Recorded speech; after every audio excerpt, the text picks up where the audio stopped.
Good afternoon everyone. Today we will start chapter 12 and it is biotechnology and its application. We had discussed what is biotechnology. Basically in biotechnology chapter 11 we had discussed the recombinant DNA technology. Main जो focus था हमारा chapter का जो focus था वो recombinant DNA technology सिखाना था.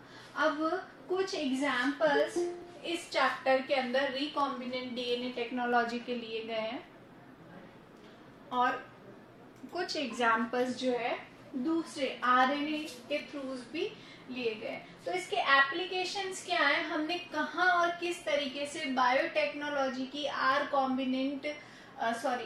DNA technology को यूज किया. आर डीएनए टेक्नोलॉजी, आर जो है रिप्रेजेंट करता है रिकॉम्बिनेंट को, तो उसको हमने कहाँ यूज किया है. तो देखो फर्स्ट जो इसका यूज है वो आपकी फार्मिंग के अंदर ही है.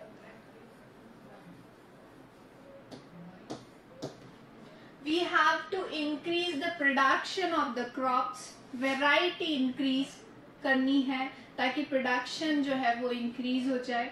तो ये भी बायोटेक्नोलॉजी के थ्रू. दूसरा आपने देखा होगा ऑर्गेनिक फार्मिंग. ये एक्चुअली मैं ड्रॉबैक भी साथ में बता रही हूँ. बायोटेक्नोलॉजी सिर्फ और सिर्फ हमें जो एप्लीकेशंस तो पढ़नी है, बेनिफिट ही नहीं दे रहा, उसके ड्रॉबैक्स जो है ऑर्गेनिक फार्मिंग भी हमने स्टार्ट कर दी क्योंकि बायोटेक के ड्रॉबैक्स भी बहुत है. तो एप्लीकेशन देखो, सबसे पहला जो इसका एप्लीकेशन आता है फार्मिंग के अंदर ही आता है. You can see lots of varieties of vegetables, lots of varieties of crops in the market right now. आप एक जीरे की वेराइटी भी देखने जाओगे ना, आपके सामने 10-20 वेराइटी ला के रख देंगे. इसमें ये अच्छा होता है, इसमें ये अच्छा होता है, इसमें ये अच्छा, ऑल बिकॉज ऑफ बायोटेक्नोलॉजी. हम सारी की सारी चीजें एक में नहीं डाल सकते. That's why we develop different varieties. Now अब देखो फार्मिंग के अंदर हमें सबसे पहले जो चीज पढ़नी है ना कि ये बायोटेक्नोलॉजी का इंट्रोडक्शन है या एवोल्यूशन की बात करूं मैं, एप्लीकेशन की, एवोल्यूशन की, तो एक वर्ड आता है ग्रीन रिवॉल्यूशन. इसको हिंदी में नाम था हरित क्रांति. जानता है कोई हरित क्रांति के बारे में? ग्रीन रेवोल्यूशन के बारे में सुना है आप लोगों ने? देखो एक साइंटिस्ट थे नॉर्मन बोरलॉग. हमारे इंडिया में क्या ये जो 90 सेंचुरी की स्टार्टिंग की बात है, उस वक्त ना एक अकाल, ड्रॉट जिसे कहते हैं, सूखा जो है वो हो गया था. और उस टाइम क्या हुआ था, अर्ली 40s के आसपास, 30s के आसपास, ये गेहूं वगैरह जो है ढंग से यहाँ पे डेवलप प्रोड्यूस नहीं हो पाते. तो ग्रीन रेवोल्यूशन बेसिकली क्या है कि इंडिया के अंदर गेहूं का प्रोडक्शन बढ़ाया गया था. वो ग्रीन रेवोल्यूशन, उसी के बेसिस पे इंडियन ग्रीन रेवोल्यूशन बोला गया है. और जो साइंटिस्ट थे नॉर्मन बोरलॉग, उन्होंने पूरे वर्ल्ड में नॉट ओनली वीट, सारे के सारे प्रोडक्शन को बढ़ा दिया था because of biotechnology. Green revolution क्यों पढ़ रहे हैं? This is the application of biotechnology. ठीक है, ये एप्लीकेशन है. तो साइंटिस्ट क्या थे? Norman Borlaug. इनसे इंस्पायर होके हमारे इंडियन साइंटिस्ट थे एमएस स्वामीनाथन.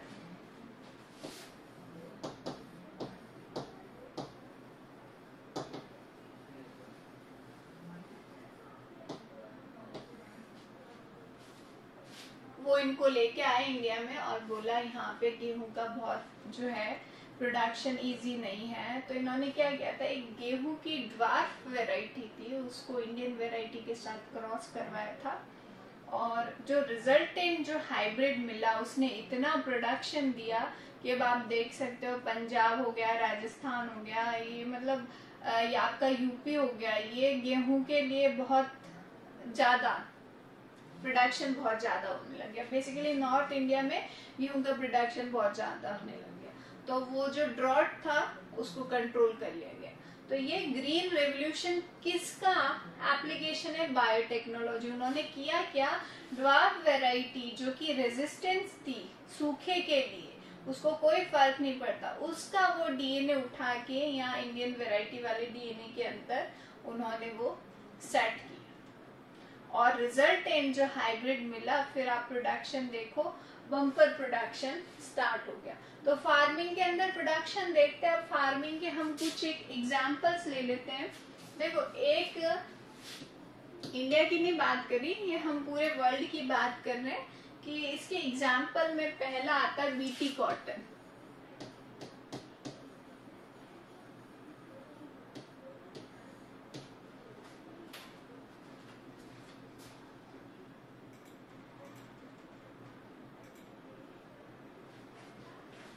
बीटी कॉटन क्या है? देयर इज अमेरिका में, एक्चुअली इसका इन्वेंशन हुआ था अमेरिका के अंदर। वहाँ जो कॉटन जो बनते थे, तो वहाँ पे क्या आर्थ्रोपोडा की कुछ क्लासेस है, जिसमें लेपिडोप्टेरॉन सबसे इम्पोर्टेंट क्लास है। उसके जो वर्म्स होते थे, जो कीड़े इंसेक्ट्स है, वो क्या करते थे, इसकी लीव्स को और उसके इमेच्योर जो कैप्सूल्स थे उनको खा लेते थे। जब उन्हीं को खा लेंगे तो जो कॉटन है वो बाहर भी कैसे निकलेगा? तो आप लोगों ने कॉटन का कभी कैप्सूल देखा है? तो इस तरीके से होता है वो।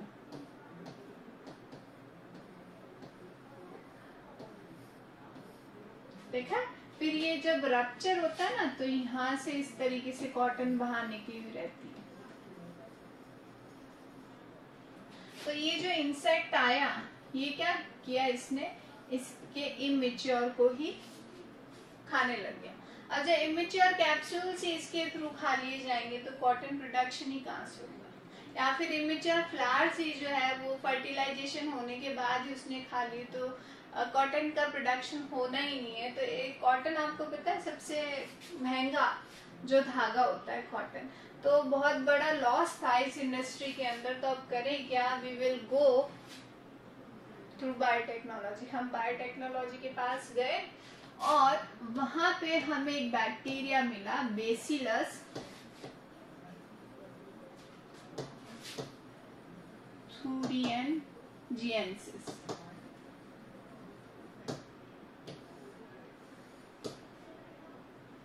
Bacillus thuringiensis।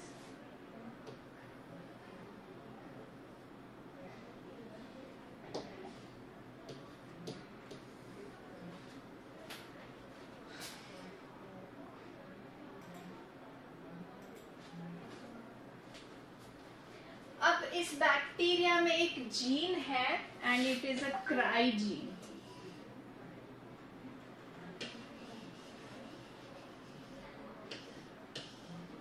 It is a cry gene.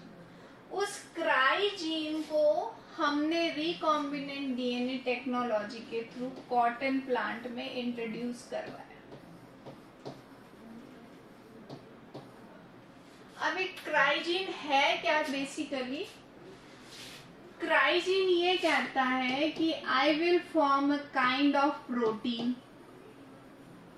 मैं एक प्रोटीन बनाता हूं and this protein is very harmful for these insect. ये प्रोटीन क्या है? इंसेक्ट के लिए हार्मफुल है। तो जब इसके डीएनए में, कॉटन के डीएनए में क्राइजीन इंट्रोड्यूस करवा दिया गया, तो अब ये आया खाने के लिए। नाउ हमारे पास क्या है? सपोज करो ये लीफ है या कैप्सूल है, जो भी, इसके अंदर क्राइजीन प्रेजेंट है और ये इंसेक्ट अब इसको बाइट करने के लिए आया। जैसे इस इंसेक्ट ने इस लीफ का, इस कैप्सूल का या बड का एक बाइट लिया, फाइन। अब ये जो इंसेक्ट का स्टमक है ना, इसके अंदर ये पोर्शन गया। पोर्शन जाते ही ये अपना प्रोटीन रिलीज करता है और वो प्रोटीन बन जाता है क्रिस्टल फॉर्म में। और वो क्रिस्टल क्या करता है? ये जैसे ये क्रिस्टल है जेली बॉल, इसमें ये इससे सारे मटेरियल्स एब्जॉर्ब करके स्वेलो इन हो जाता है। और जैसे जैसे ये स्वेलो इन होता है, इसके अंदर यहाँ पे बनेगा नहीं, जैसे दूसरा डायग्राम बना लेते हैं, ये इसके स्टमक में इस तरीके से पोर्स डेवलप होने लग जाते हैं और स्टमक ब्रस्ट हो जाता है, पूरा का पूरा फट जाता है। स्टमक ब्रस्ट हो गया मींस पूरी बॉडी खत्म और फाइनली डेथ। तो जब उस इंसेक्ट को पता चला कि हमारी पॉपुलेशन तो यहाँ डिक्रीज हो रही है, हम यहाँ पे सरवाइव ही नहीं कर सकते, तो वो अपने आप वो अपना हैबिटेट वहां से छोड़ देते हैं। तो आपको फाइनली बीटी कॉटन मिल गया। अब ये क्या करता है, इंसेक्ट को मारता है, इसलिए हम इसे किलर कॉटन के नाम से भी जानते हैं। ठीक है, बहुत सारे इसके जीन्स है, अलग अलग वैरायटी के लिए अलग अलग। एक क्राइजीन AC है, सॉरी यहाँ पे क्राइजीन AC, क्राई सेकेंड AB। तो ये डिफरेंट जो है क्राइजीन के पैटर्न्स है, इनको अलग अलग टाइप के जो आर्थ्रोपोड्स के जो कैटरपिलर्स थे वो क्या नुकसान करे, बेसिकली उनके बेसिस पे कॉटन के अंदर इंट्रोड्यूस किया गया। तो बीटी कॉटन का मेन जो एप्लीकेशन आपने देखा बायोटेक्नोलॉजी का, कि जो कॉटन इंडस्ट्री में बहुत बड़ा लॉस हो रहा था वो फाइनली खत्म हो गया। ठीक है, फर्स्ट एग्जाम्पल है आपका बीटी कॉटन। सेकेंड एग्जाम्पल है फार्मिंग के अंदर गोल्डन राइस।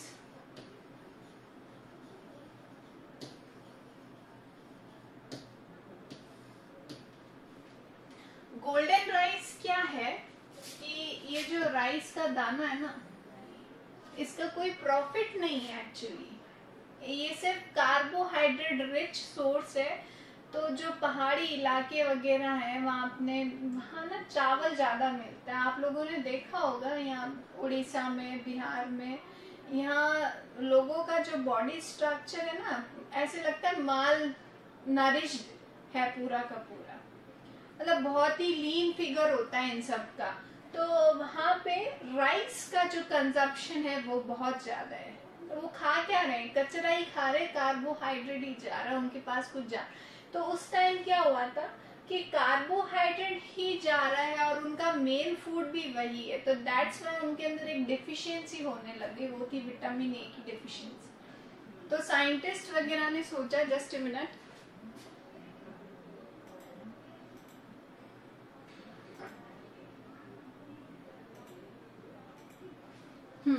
तो साइंटिस्ट लोगों ने सोचा कि ऐसे तो विटामिन ए की डेफिशिएंसी स्टार्ट हो गई, अब करे क्या।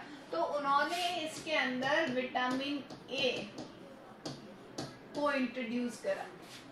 अब विटामिन ए के इंट्रोडक्शन की वजह से वो क्या होता है, थोड़ा गोल्डन कलर देता है, गोल्डन कलर के प्रोटीन्स बनाने लग जाता है, इसका कलर हो गया गोल्डन। तो ये बन गया गोल्डन राइस।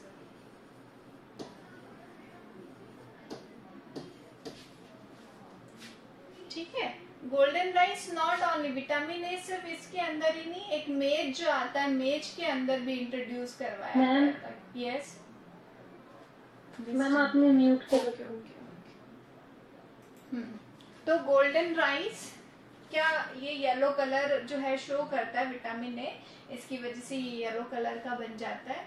तो आपका गोल्डन राइस तैयार हो गया। तो गोल्डन राइस सिर्फ एक गोल्डन राइस ही एग्जाम्पल नहीं है, इसके अलावा मेज भी एग्जाम्पल है जिसके अंदर विटामिन ए जो है वो इंट्रोड्यूस करवाया गया। ठीक है, तो ये आपको सामने ये क्या किया है हमने, प्रोडक्टिविटी वैरायटी बनाई है। ठीक है, तो फार्मिंग के अंदर एक तो वैरायटी को डेवलप करना, दूसरा प्रोडक्शन को डेवलप करना, तीसरा रेजिस्टेंस पावर डेवलप करना।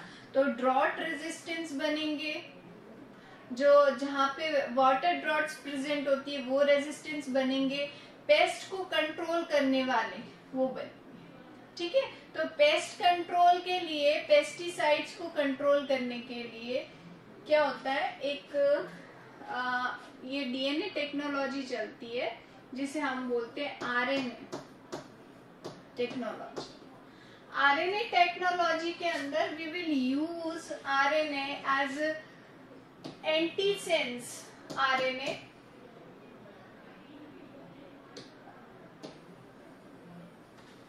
RNA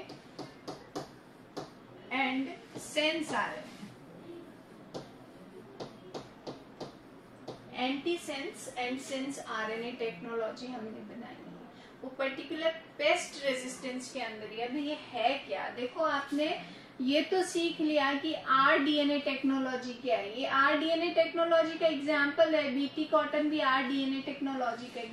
RNA में एंटी सेंस और सेंस RNA टेक्नोलॉजी के अंदर क्या होता है कि जो mRNA बनता है, ट्रांसलेशन जो होता है DNA के थ्रू कि mRNA बना है और mRNA फिर प्रोटीन बनाएगा, तो हमें ये प्रोटीन ही नहीं बनने देना है, हमें ये प्रोटीन ही नहीं बनने देना है, क्योंकि मेन प्रोटीन ही तो कैरेक्टर शो कर रहा है।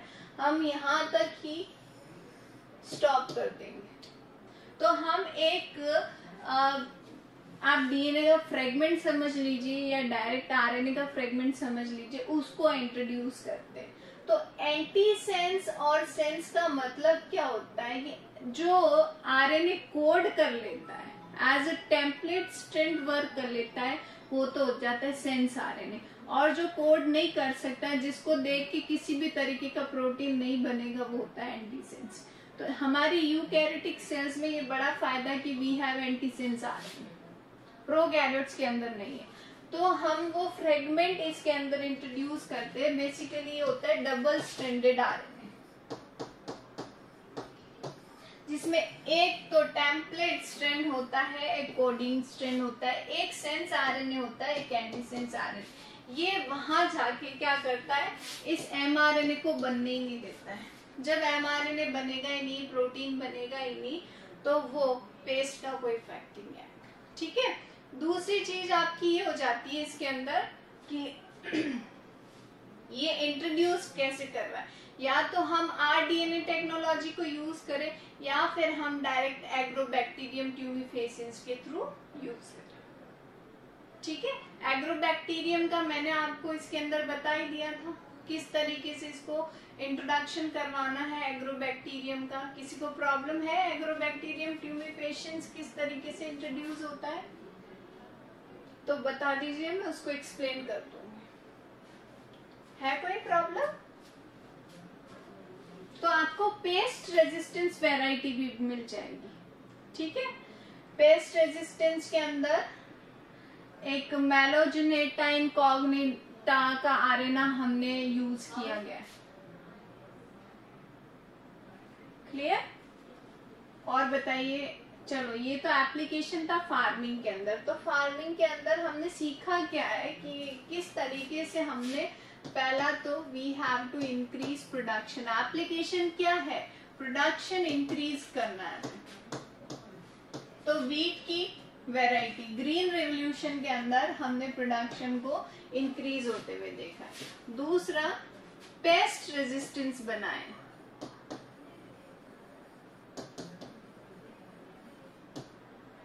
तीसरा, ड्रॉट रेजिस्टेंस बनाए।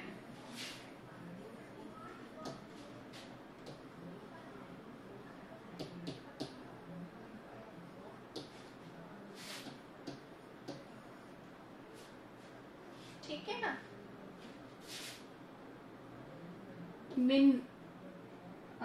क्या बोलते हैं, न्यूट्रिएंट रिच बनाए।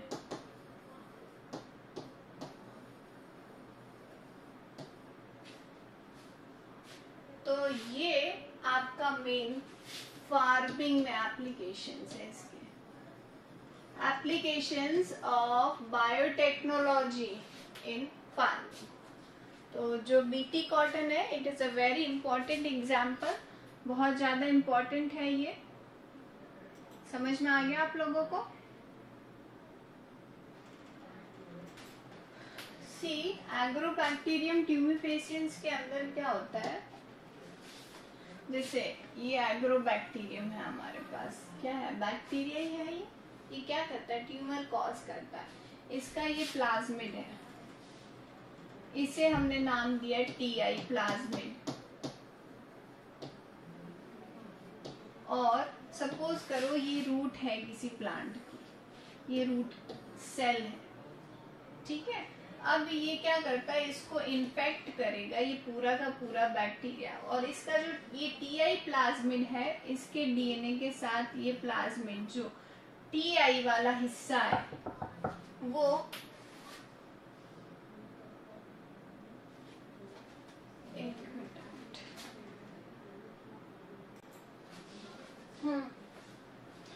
ये अपना प्लाज्मिड का डीएनए इसके अंदर इंट्रोड्यूस कर देता है, और वो क्या है, टीआई प्लाज्मिड वाला डीएनए, और वो क्या करता है, ट्यूमर इंड्यूस करेगा। तो इसके अंदर वो एमआरएनए बन गया, प्रोटीन बन गया, ये ट्यूमर से इंड्यूस हो गए। बेसिकली इसके इन्फेक्शन का ये सीन रहता है। बट हमने क्या किया है, अब इसके टीआई प्लाज्मिड में जो हिस्सा ट्यूमर कॉज करता है ना, उसकी जगह हमने हमारा डिजायर्ड जीन वाला जो है डीएनए अटैच किया, एलियन डीएनए जो हमें जिसके इफेक्ट देखने हैं वो हमने अटैच किए।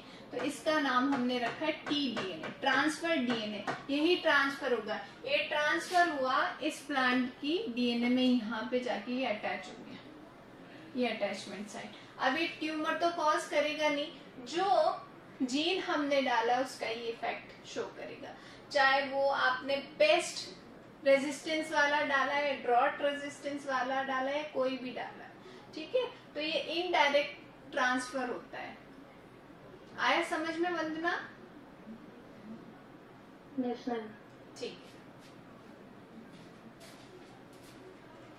देखो अब बायोटेक्नोलॉजी का जो दूसरा एप्लीकेशन होता है वो होता है मेडिसिन के अंदर। इसका एक बहुत ही अच्छा एग्जाम्पल है आपका इंसुलिन प्रोडक्शन में। ये प्रियांशु ने मेरे से एक बार क्वेश्चन किया था कि मैम अगर हम एनिमल्स का डीएनए प्लांट में डाल दे तो क्या होगा, ऐसा कुछ पूछा था इसने। तो इंसुलिन प्रोडक्शन आज के टाइम में बहुत ज्यादा ये जरूरी हो गया। इसके अंदर है क्या कि इंसुलिन जो नॉर्मल हमारे अंदर डेफिशिएंसी हो जाती है, ब्लड शुगर लेवल को कंट्रोल करता है, मैनेज करता है, डाउन कर देता है। अब अगर वही हमारे अंदर कम हो जाएगा तो ब्लड के अंदर शुगर लेवल जो है वो बढ़ने लग जाएगा। अब उस बढ़े हुए शुगर लेवल को कंट्रोल कैसे करें, इंसुलिन तो है ही नहीं हमारे पास, तो हम जानवरों वाला इंसुलिन लेके आए। इंसुलिन वही है और हमारे अंदर भी इंसुलिन वही है, लेकिन क्योंकि वो दूसरी सेल ने बनाया है, हमसे थोड़ा सा डिफरेंट है, तो वो हमारे अंदर एलर्जीज जो है वो डेवलप करना स्टार्ट कर देता है। तो अब उस एलर्जीज को कैसे कंट्रोल करें, तो इसके अंदर क्या है कि हमारे अंदर जो इंसुलिन बनते हैं, जो भी हार्मोन्स बनते हैं, वो प्रो हार्मोन्स की फॉर्म में बनते हैं। मतलब वो इमेच्योर होते हैं उस वक्त, और फिर वो मेच्योर पर्टिकुलर हार्मोन के फॉर्म में सिंथेसाइज हो जाता है। ठीक है, ये प्रोसेस चलता है। इंसुलिन की बात करते हैं तो उसके पास एक पॉलीपेप्टाइड चेन प्रेजेंट होती है जो किसी मतलब की नहीं है। ये चेन ए है और ये चेन बी है। This is the chain A, this is the chain B, और ये दोनों के दोनों डाइसल्फाइड बॉन्ड से कनेक्टेड है। अब हमें क्या चाहिए, एक्चुअल में तो हमारा जो हार्मोन है वो प्रो हार्मोन ऐसा होता है, और जो मेच्योर हार्मोन है वो इस तरीके से होता है। तो हमें चाहिए कितना, इतना ही हार्मोन चाहिए। और दूसरों के अंदर सपोज करो ऐसे बन रहा है, जैसे पिग से हमने लिया वो ऐसे बन रहा है। अब पहले तो साइंटिस्ट ने सोचा है क्या स्ट्रक्चर, ये भी प्रोटीन है, डाइजेस्ट हो जाएगा, काम में आ जाएगा, लेकिन वो एलर्जीज क्रिएट करने लग गया। इसलिए अब इसको हटाए कैसे, तो हटाने के लिए वही रेस्ट्रिक्शन एंडोन्यूक्लियस हमने ट्राई किए कि भाई पहले तो आप ये सिंथेसाइज करवा लो, फिर इनकी कटिंग कर दो यहाँ से और यहाँ से, उसको अलग कर दो, और आपके सामने ये पर्टिकुलर इंसुलिन बन जाएगा। तो उसको आप मार्केट में दे सकते हो, बना दो, बस सेम स्ट्रक्चर बना दो, बन गया, ठीक है, बन जाएगा। आरडीएनए टेक्नोलॉजी के थ्रू बना लेंगे हम, बन गया। उसके बाद ये जो फालतू की पॉलीपेप्टाइड की चेन है इसको कटिंग करके हटा दो, और आपके सामने मिलेगा क्या, जो मेन ह्यूमन हार्मोन है इंसुलिन वाला वैसा ही मिल जाएगा, और उसको यूज करो इंसुलिन के जैसे। तो ये मेडिसिन में भी बायोटेक्नोलॉजी का यूज होता है। ठीक है,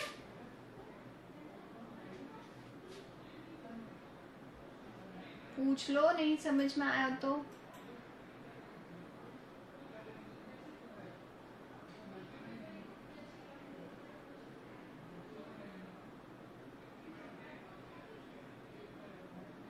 रिपीट करो। देखो, एक्चुअली सपोज करो we have a structure of insulin like this is the chain A, this is the chain B. तो हमारे अंदर जो इंसुलिन का वर्क है, इंसुलिन जो चाहिए हमें, वो तो ऐसा ही स्ट्रक्चर होना चाहिए ना। और हम जो बाहर से लेके आए हैं वो इस तरीके का है। अब हम कह रहे हैं ये स्ट्रक्चर तो सेम है, लेकिन ये पॉलीपेप्टाइड चेन हमें एलर्जीज दे रही। तो क्या करें अब इसका कि आप बनाओ, आरडीएनए टेक्नोलॉजी के थ्रू आपसे ये बन रहा है, बनाओ, और उसके बाद इस पॉलीपेप्टाइड चेन को आप यहाँ से हटा दो, और आपको रिजल्ट क्या मिलेगा? यही मिलेगा, और यही हम ह्यूमंस के अंदर इंट्रोड्यूस करवा लेंगे। सेम स्ट्रक्चर है, जो हार्मोन मेन बन जाता है वही हार्मोन है ये। तो उस जीन के थ्रू हम इंसुलिन बना रहे हैं, बस उसके अंदर जो फालतू की चेन आई हुई है पॉलीपेप्टाइड की, उसको रिमूव करना रह गया। तो उसके लिए भी नया एडवांस तरीका खोजा जा रहा है। इंसुलिन प्रोडक्शन अभी बहुत ज़्यादा चाहिए, क्योंकि हर किसी को आजकल तो छोटे छोटे बच्चों भी जो है वो डायबिटिक होने लग गए हैं, उनको जेनेटिक हो गई एक्चुअली बीमारी, डायबिटीज वाली। तो इंसुलिन प्रोडक्शन भी बहुत ज़्यादा हो गया। Is it clear?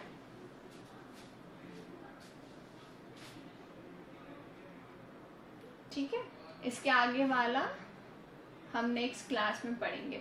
अभी आपको कोई डाउट है तो आप मेरे से पूछ सकते हो। पिछली क्लास का इस क्लास में कुछ नहीं समझ में आया तो बताओ।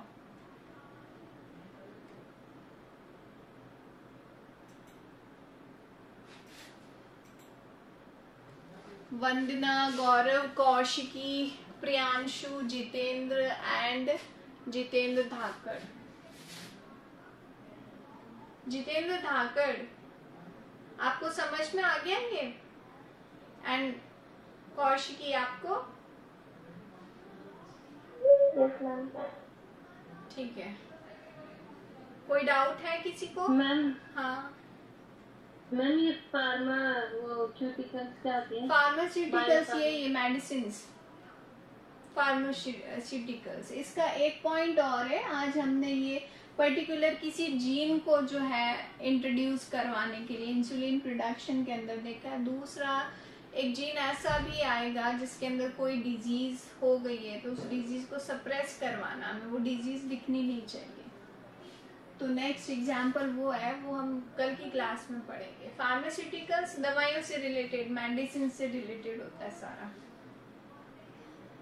बहुत सारी एंटीबायोटिक्स हमने बना दी है बायोटेक्नोलॉजी के थ्रू। अभी जो कोरोना का वैक्सीन आया, this is also from biotechnology. मैंने आपको जब डीएनए सीक्वेंसिंग पढ़ाया था तब मैंने कहा था इसका जो है ये बार बार वेरिएंट कैसे पता चल रहे हैं। अभी कप्पा वेरिएंट आ गया, कैसे पता चला? सीक्वेंस चेंज हो रही है, उसके अंदर म्यूटेशंस आ रहे हैं, उसके अंदर डीएनए सीक्वेंसिंग के थ्रू पता कर रहे हैं। और उसमें एक्चुअली ये समझ में नहीं आ रहा है कि सीक्वेंस में कौन सा कोडोन ऐसा है जो ये डिजीज दे रहा है। जिस दिन वो समझ में आ जाएगा उस दिन ये कोरोना पूरा का पूरा खत्म हो जाएगा। ठीक है, और पूछिए।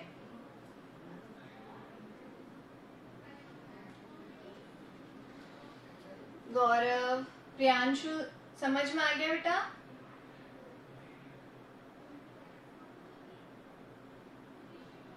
ठीक है, चलो फिर आज आपके लिए 2 से 2.5 पेजेस है, उसको रीड करना अच्छे से, और नहीं समझ में आया तो हम दोबारा से समझेंगे, और समझ में आ जाएगा तो हम नेक्स्ट क्लास में इसके आगे से स्टार्ट कर देंगे। और आपने चैप्टर 11 के क्वेश्चन आंसर सॉल्व कर लिए? कोई डाउट है उसके अंदर?